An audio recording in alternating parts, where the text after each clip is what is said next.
한번 따라 하실까요? 메시아를 잉태한 마리아 찬가. 메시아를 잉태한 마리아 찬가, 이런 제목으로 말씀 은혜를 나누기 원합니다. 오늘 말씀에 들어가기 전에 이단들은 크리스마스 성탄절을 어떻게 생각하나, 제가 자료 하나를 보다가 참 놀라운 공통점을 하나 발견하게 됐는데, 한번 제가 표를 한번 보여드리겠습니다. 이단들의 성탄절 어떻게 생각할까? 넘어갈게요. 이단들은 성탄절을 어떻게 생각할까요? 다음 장을 보면 신천지에게는 큰 의미가 없는 성탄절. 또 그 다음을 보면 재임에서 정명석이라고 하는 통일교에서 나온 또 다른 이단이죠. 특히 대학과 젊은 사람들에게 아주 많은 상처를 주고 있는 성탄절보다는 정명석의 생일이다. 또 그 다음 사진을 보면, 자, 크리스마스 이교의 관습과 의식, 여호와의 증인들, 이 사람들은 오직 여호와 하고 있기 때문에 예수 그리스도는 자기들에게 좋은 대상이 아니죠. 그 다음 사진을 보면 천부교, 옛날 박태선 전도가는 크리스마스는 오히려 마귀의 날이라 이렇게 가르치고 있죠. 또 그 다음을 보면 안상홍 탄생을 지키는 하나님이에요. 안상홍 탄생, 그래서 안상홍 하나님이라고 했던 사람이 돌아가셨죠. 그랬더니 이제 그 부인이 안상홍 어머니 뭐 이래갖고 안상홍 어디 갔냐 했더니 예수님처럼 나중에 부활하러 오신다 뭐 이래갖고, 어쨌든 간에 탄생인보다 예수님보다는 안상홍이 더 중요하다. 또 그 다음 사진을 보면, 자, 만면중학교에 참 어려운 교회인데 어쨌든 이 사람은 예수님의 성탄절이 아니라 이재력이라고 하는 이제 교주나 마찬가지 돼버린데 거기에다 예물하는 날이다. 또 그다음 보면 통일교 성탄절은 슬픈 날이다. 슬프다고 그러죠. 왜 그랬을까요? 이제 또 설명하겠죠. 자, 그 다음에는요. 자, 사람이 정한 명절 전능신교라고 요즘 동방번개, 중국에서 나타난 이단 하나가 이제 한국 또 전 세계로 흩어지면서 한국에도 뭐 강원도 어디에다가 집단을 만들고 있는데, 어떤 동방번개교 그랬더니 이름이 좀 싸구려 티가 나갖고 또 전능신교로 바꿔서 조심하셔야 되고, 이 안산에도 이 전능신교로서 소리 없이 포교하고 있는 그런 중국의 이단인데요. 자, 이 사람들도 그냥 또 넘어갈게요. 네. 자, 예수님께서는 이 땅에 오신 날을 성경에 기록되어 있지 않아 모른다. 그러나 하지만 12월 25일 성탄절을 지키면서 예수님의 성육신이 중요한 거죠. 성육신 사건을 깊이 묵상하고 말하는 것이 중요하다. 누구의 입장인가요? 우리의 입장이죠. 자, 사진을 치워주시고요. 왜 이단들은 한결같이 크리스마스를 대적할까요? 이단들은 왜 한결같이 크리스마스를 대적할까? 이유가 뭔지 아십니까? 바로 그 자리에 교주가 올라갔기 때문입니다. 그 자리에 교주가 올라간 거지. 예수는 실패자, 예수를 대신하여 내가 재림 예수야, 내가 보혜사 성령이야, 내가 구원자야. 예수님 대신에 교주가 그 자리에 올라가 있는데 갑자기 진짜 하나님의 아들이 탄생했다, 이 성육신 사건을 인정을 하면서 뭐가 될까요? 에이, 교주는 가짜네. 자기들의 가짜가 들통을 나는 날이기 때문에 철저하게, 아까 뭐 천부교 같은 곳은 막 성탄절은 그냥 막이다, 뭐 그냥 무슨 이교의 풍습이다, 아 그날은 실패한 날이다, 이런 얘기를 하는 것이 뭐냐면, 뒤집어 말하면 이단과 보통 정통 신앙과의 차이는 바로 예수입니다. 우리는 예수를 믿는 것이고 이단들은 교주를 믿는 것입니다. 이 안타까운 것은 너무 비슷하게 가짜로 막 버무른 말씀을 갖다가 버무려다 놓고 갖다가 교리를 맞추기 때문에 거기에 넘어가는 이단에 따르는 무리가 안타까울 뿐이죠.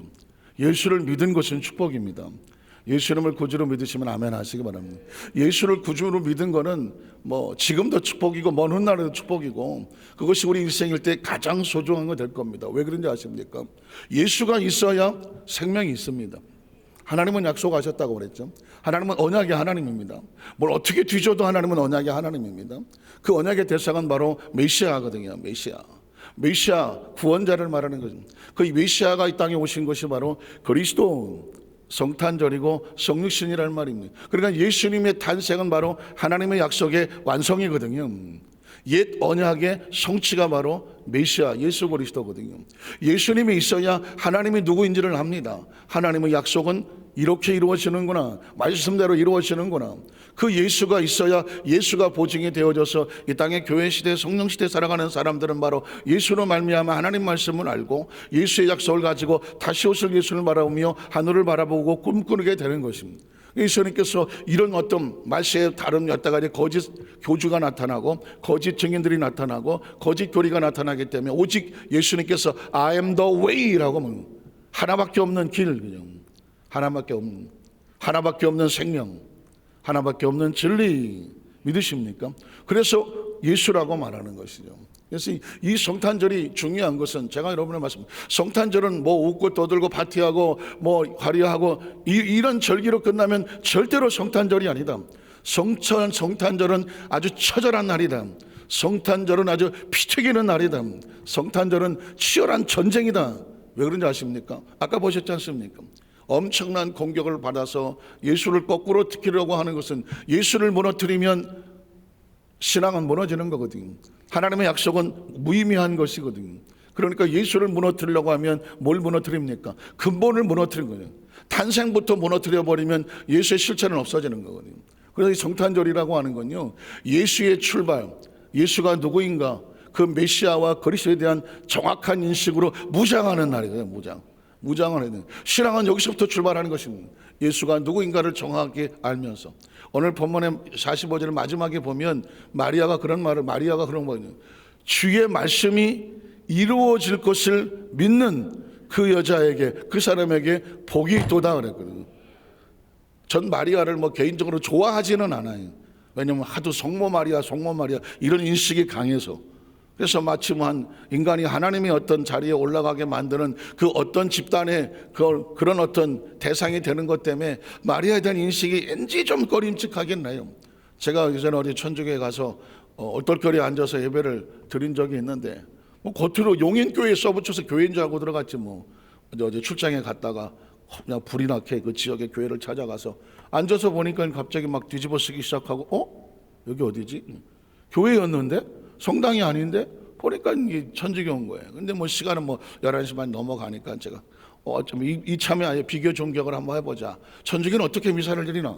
앉아서 성경을 다 뒤져보고 찬송가도 다 찾아봤더니 찬송의 절반은 그냥 마리아 찬송이고 뭐 달의 여신이요 해의 여신이요 뭐 어머니 마리아 마리아 뭔 마리아 그냥 왠지 그냥 부정적인 인식이 있었거든요. 근데 저는 이 45절의 구절 한 걸 오늘 본문을 보면서 마리아에 대한 인식을 제가 새롭게 바꾸기 시작합니다. 마리아는 어떤 사람인가? 저와 여러분 같이 아주 평범한 한 인간에 불과했는데 하나님의 약속이 이루어질 것을 믿었어. 이루어질 믿고 그 약속을 믿은 그 여자에게 복이 있다는 말을 하면서 이게 크리스찬의 정의야. 크리스찬은 무엇인가? 하나님의 약속이 그대로 이루어질 것을 믿고 기다리는 사람이에요. 이게 크리스찬이에요. 이 마리아라는 사람이 그 당시 뭐 10대였죠. 뭐 10대. 그리고 얼마나 어리고 얼마나 본인도 충격적이고 놀라고 있을 수 없는 일이 벌어진 엄청난 사건인데 그 마리아가 그 하나님의 성령으로 잉태되는 그 상황 속에서 하나님의 말씀이 대저주의 말씀이 이 계집종에게 이루어질 줄로 믿습니다.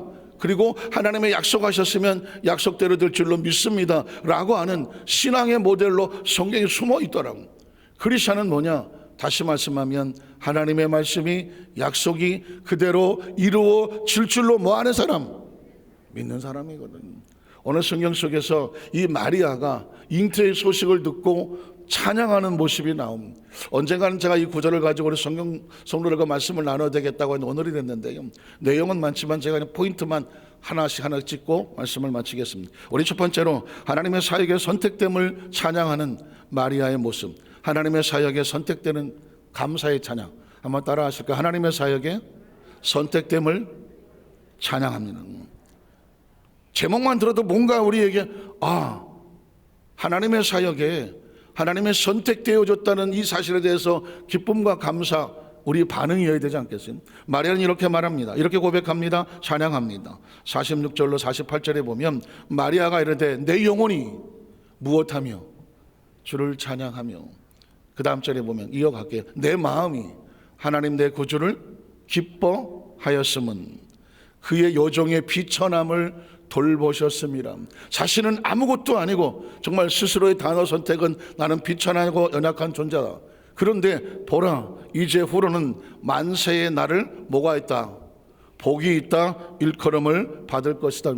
그는 자신에게 벌어진 것은 엄청나고 두려운 사건이었고, 심지어 요셉도 자기 이제 정혼자도 자기를 조용히 끊으려고 하는 그 엄청난 위기 가운데에 주의 사자가 나타나서 네 속에 잉태된 것은 성령으로 말미암아 잉태된 것이니 두려워하지 마라 라고 하는 그 말씀을 가슴에 믿고 내가 하나님 앞에 선택된 존재구나, 선택됐다는 사실 앞에 내 영혼이 주를 찬양하고 내 마음이 주를 기뻐한다. 이 비천하고 연약한 내가 하나님 앞에 선택이 되었구나. 그래서 어떻게 선택된 내가 하나님 앞에서는 은혜를 얻지만 내가 하나님 앞에 복 있는 사람이다. 후에 내가 하나님께서 나를 그렇게 만드실 거다. 이런 고백을 하고 있습니다. 전 이런 조금은 조심스러운 상상을 해봤습니다. 한번 따라 하실까요? 내가 만일 마리아였다면, 우리가 그 시대에 마리아였다면, 하나님께서, 남자들은 우리가 임신한다는 생각을 한 번도 안 해봤고 잘 모르긴 하지만, 우리가 10대 소녀와 같은데 그 당시는 다 10대에 결혼했다고 치고 갑자기 내 배가 불러서, 지금도 배가 나온 내 배가 불러서 아이를 잉태했어. 근데 천사가 나타나서 그 뱃속의 나이가 성령으로 말미암아 잉태된 것이고 아들을 낳으려는 이름을 예수라 하라. 이런 자기 백성을 저들의 죄에서 구원할 구원자 메시아다.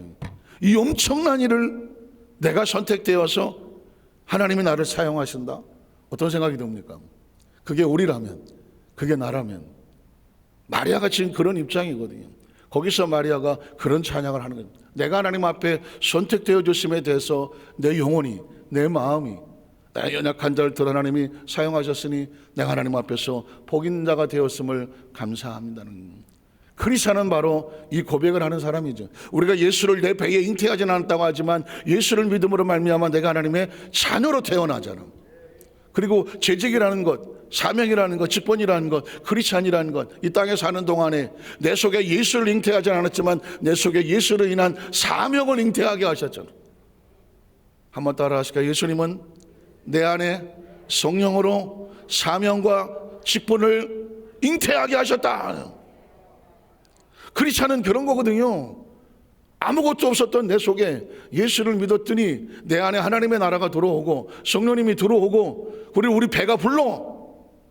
그 안에 하나님께서 사명을 주고 직분을 주고 네가 이 일을 통하여 이것을 출산하여 이를 통하여 하나님의 나라에 영광이 돌리게 하라고 우리에게 사명을, 생명을 주시는 게 이게 뭐냐? 마리아가 잉태를 한 것이나 우리가 하나님 안에서 사명을 잉태한 것이나 시대적으로 볼 때에 내용은 못 씹어 나를지 모르지만 내용은 같아. 마리아가 예수를 잉태하여 예수가 출산하여 그를 통하여 온 세상에 구원의 빛이 비치는 것처럼 저와 여러분이 하나님 안에서 사명을 잉태하여 사명이 자라고 사명을 통해서 수많은 생명을 살리게 한다면 마리아에게 주셨던 사명이나 저와 여러분이 주셨던 사명, 축복의 사명인 줄로 믿습니다. 예수님을 구주로 믿으시면 다시 한번 아멘 하시기 바랍니다. 그게 선택인 거예요. 하나님 나를, 저와 여러분을 선택하셔서 이 사명을 맡기셨으니 저와 여러분의 영혼이 기뻐하며 우리의 심령이 하나님을 찬양하는 것, 예수를 믿음으로 말미암아 저와 여러분이 복 있는 존재가 되는 것 확신합니까? 두 번째로 능력으로 큰 일을 행하시는 하나님을 찬양하고 있습니다. 49절 50절에 보면은 능하신 이가 큰 일을 내게 행하셨다. 사실 저와 여러분이 이제까지 오면서 사명을 감당하고 달려오는 것은 예수 믿는 성도의 나타난 능력은 다 누구의 것입니까? 하나님의 능력이죠. 확실합니까? 혹시 그런 생각하십니까?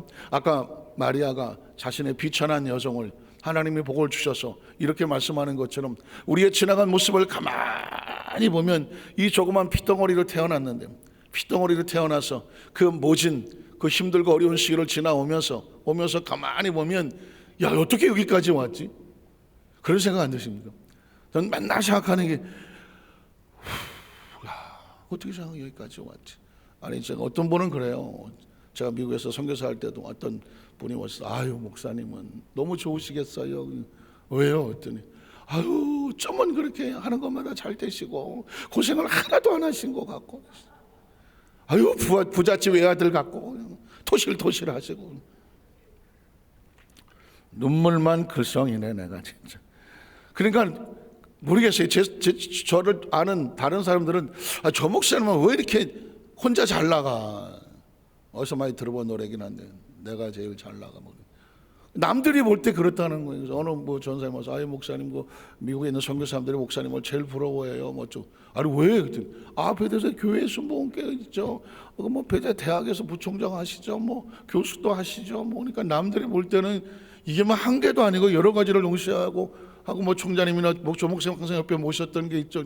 그러니까 그렇게만 생각을 하시는데 저는 정말 죽을 고비를 수도 없이 많이 넘겨서 여기서 죽었네 저기서 죽었네 죽은 것 같았는데 또 살아나고 그 모진 풍상이 섞어진 걸 겪으며 여기까지 와 있는 이유가 뭘까요? 내가 할 수 있는 게 아무것도 없으니까 그냥 하나님의 은혜니까. 우리 여도수 만삭교회 오늘 마찬가지입니다. 아무리 힘들어도 하나님이 하시는 하나님의 은혜가 있고 아무리 뭐 지금 잘 되고 잘 나가도 그것도 하나님의 은혜예요. 그러니까 우리가 오늘 마리아가 놀라운 일을 한 것입니다. 야, 내배가 불러서 메시아를 잉태했는데 야, 내가 정말 내가 잘나서가 아닙니다. 이 모든 능력을 행하시는 그 하나님 앞에 감사와 찬양을 하고 있는 겁니다. 능하신 이가 큰일을 내게 하셨으니 그 이름이 거룩하시며, 그 다음 절에 보면 긍휼하심이 두려운 자에게 대대로 이루는도다. 마지막 세 번째로 놀라운 것은요, 마리아가 깜짝 우리 마음을 뜨겁게 하는 것은 뭐냐면 이 어린 소녀일 텐데요, 어린 소녀일 텐데 어쩌면 철저하게 믿음 안에 신앙을 받았고 하나님 마리아를 선택하실 수밖에 없었는지, 뒤집어 말하면 하나님은 그 많은 사람들 가운데서, 이스라엘의 그 많은 여자들 가운데서 하필이면 마리아를 선택했을까? 그런데 그의 고백을 보면 정확한 고백을 하고 있어요. 뭐라고 말씀하냐면 하나님이 약속해 놓은 것을 하나님이 이루신 거다. 그의 입에서 그런 고백이 나옵니다. 한번 찾아볼까요? 51절로 보면 그의 팔로 힘을 보이사 마음이 생각에 교만한 자들을 흩으셨고 권세 있는 자들을 그 위에서 내리셨으며 비천한 자를 높이셨고 줄이는 자를 좋은 곳으로 배불리셨으며 부자는 빈손으로 보내셨도다. 그 종 이스라엘을 도우사 긍휼히 여기시고 기억하시되 우리 조상에게 말씀하신 것, 이게 뭐예요? 이게 하나님의 약속이잖아요. 말씀은 다른 말로 바꾸면 뭐라고 말했죠? 약속입니다. 약속은 또 다른 말로 바꾸면 말씀으로 약속되기 때문에 언약이라고 말한다고 말했죠. 성경은 하나님은 뭐 하시는 분이다? 하나님은 말씀이다 그렇죠? 하나님은 말씀이다. 말씀이신 하나님 수도 없이 들으셨죠? 말씀의 실체가 뭘까요? 그 말씀은 정확하게 말하면 테스타멘트, 올드 테스타멘트, 뉴 테스타멘트는 약속인 거예요. 변할 수 없는 약속. 그 약속을 우리가 받음으로 하나님과 우리 사이에는 커버넌트 계약이 생기는 거거든요. 그러니까 이스라엘 백성은 하나님과 계약된 백성이거든요. 비천한 아주 연약한 민족을 하나님이 선택하셔서 내가 너로 큰 민족을 이루고 거룩한 성민이 되어, 이 약속이거든요.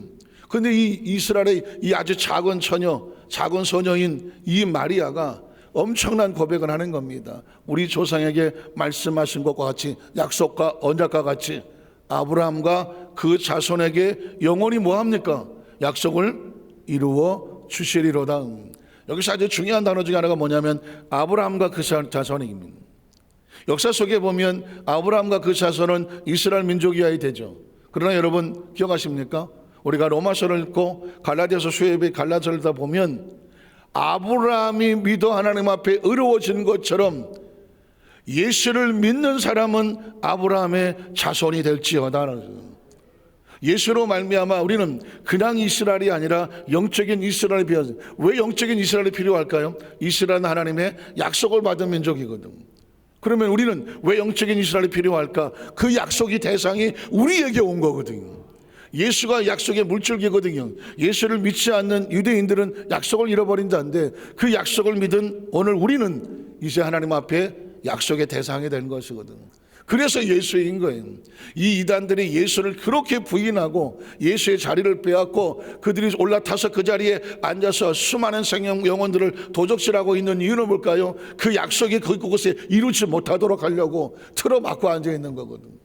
우리가 예수를 믿고 오늘 이 자리에 나와서 우리가 함께 이 성탄 특별감사 새벽 예배를 영광을 돌리는 것은 뭐냐면 우리는 그 약속의 대상자이기 때문에 그래요.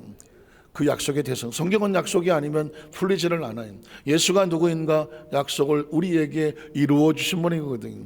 오늘 이 마리아의 고백을 보면서 예수가 이렇게 중요한가? 예수님 때문에, 예수로 인하여, 예수로 말미암아, 예수의 진리로, 예수의 생명으로, 그리고 예수님의 사랑과 은혜로 우리가 여기까지 와 있으며 지금도 살아 존재할 목적은 그 약속이 여전히 우리에게 진행형이고, 우리 앞으로 미래를 불안해하지 않는 것은 뭐냐면 우리는 누가 끌고 간다?